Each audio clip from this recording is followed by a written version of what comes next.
All right, buckle up because this first interaction is all about the difference between a request and a lawful order. That distinction? It's everything. Just because an officer asks you to do something doesn't automatically mean you're legally required to comply. Can I get a business card from all of you guys? I got one from... Who's the supervisor or ranking officer here? He's not on team. Okay, so this guy comes out here and asks us to leave the parking lot. I mean, he can ask us, but do you realize how that looks when you come and ask us something arbitrary that we don't have to do? Like, you know, it's trying to enforce will. I mean, we're supposed to be the victims here, but why? Why? Why? Why come out and even approach us if that dude doesn't have the authority? Yeah, you want to leave. You're right. When you start pointing shit out, that's what happens right there, because you're wrong. You shouldn't approach me. You shouldn't have said, he can, right. I can ask, give me $5. Can I have $5? That's his shit. Can I have $5? No, exactly. But that's weird, dude. Why am I going to ask you for $5? If we're in McDonald's, do you tell the guy behind you, hey man, I'm a police officer. I need you to take 10 feet. You're obstructing right now. Bro, that's stupid. Why come over here and say anything to people that have a right to stand here unless the property management asks us to leave? That's all you need to tell him. If he said, can you ask him to leave? Can I answer your question? Go ahead, yes. Because obviously this man is question. To avoid any further issue, I just ask you, hey, can you just leave?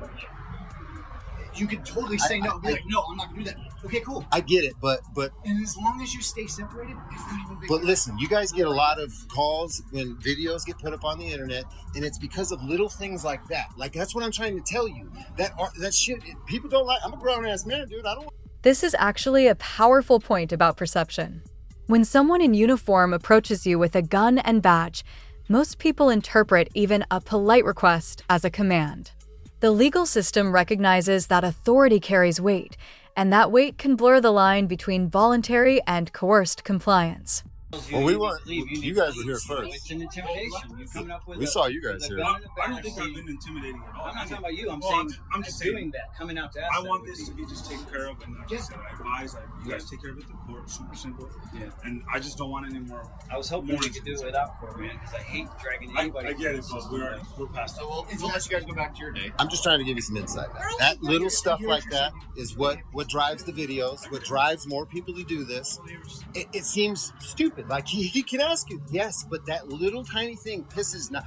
Bro, I have a 250,000 followers. It's not just me standing here. Do you understand? 10,000 followers, 130 something followers. Like, dude, there's hundreds of thousands of people. This is what perpetuates hate for the police. And you might not understand that little, he just has to leave, bro, but it's the concept of you're wearing a uniform. You look like military out here trying to tell us. It doesn't come off as he asked you. Even though he did technically ask, it does not come off like that. You know what I'm saying? Most people, if you ask them, if he were to come out and ask them to step off the property, they're going to be immediately intimidated and they're going to do exactly what you say. And you guys have become used to that. You know what I'm saying? So it just becomes second nature to just do that kind of thing, but you don't realize the adverse effect it has once this goes on the internet. I think it's a lot of it's the approach and how you do it. Yeah. I mean, he was being nice. I'm not saying he's being rude, but... Hey, I'm the big swinging, and I'm going to come over here and be like, get the fuck out of here. Now here's the bigger issue: public relations versus constitutional boundaries. From a legal standpoint, if they're on property open to the public and not breaking any laws, officers don't have much ground. But from a community policing standpoint, these small encounters can snowball fast once cameras are rolling. Unless I have to. You know what I'm saying? We can take it to that extreme or very simple. It is, but you see what I'm saying? It can be used in a lot of different scenarios. Out in public, if somebody asks you that, bro, you're not going to act like cops. Especially if you've had a little bit of drink at the bar or something. Somebody says something to you like that? You don't drink? Good. I don't either. All right, guys. Liver poison. You guys have a good day.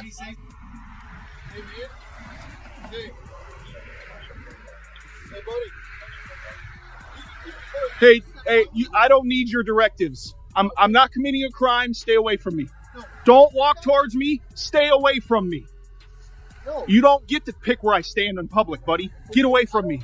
I'm going to search you for weapons. I don't know. Oh, get away from me, you coward. You coward. You ain't going to search me for nothing, buddy. You don't tell me where to go, Streetback. Get away from me.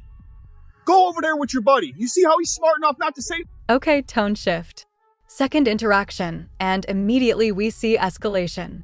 The moment an officer starts talking about searching for weapons without articulating reasonable suspicion, alarms should go off.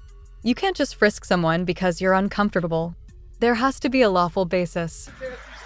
I don't care what you asked. It's not a law, buddy. Is that a law? You're a law enforcement, aren't you? Thank you. I don't know what you are doing or planning to do or not. I'm standing here with the camera in my hand, genius. Well, I can stand here just as you can stand there, then. Yeah, well, I didn't say you couldn't stand there. I didn't try to tell you to go somewhere like you did me, jackass. Yeah, I got freedom of speech too, by the way, buddy.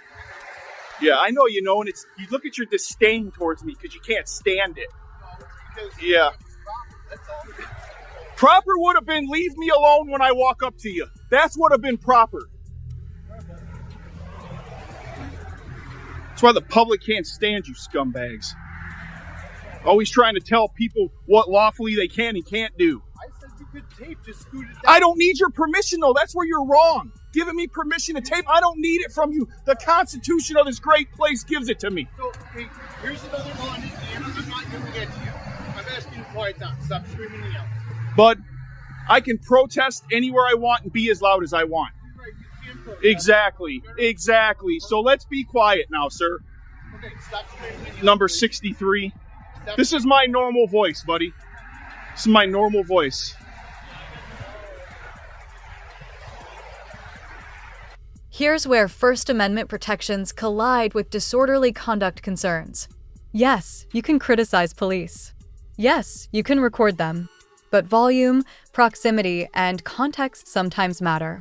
The real legal question becomes, is this protected speech, or is it interfering with official duties? That's where courts draw the line. Got number 8.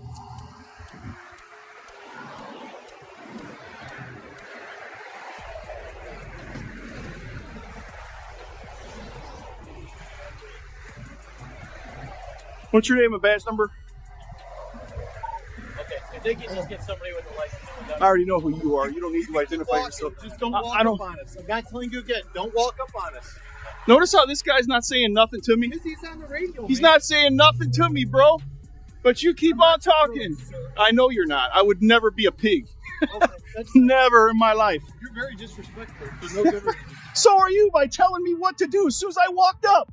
You should have shut your mouth. You should have shut your mouth and you wouldn't have had this. Sorry, man. Keep walking. I'm going to stand right here, buddy. You don't walk up on us. I don't know anything about you. You're a coward, dude.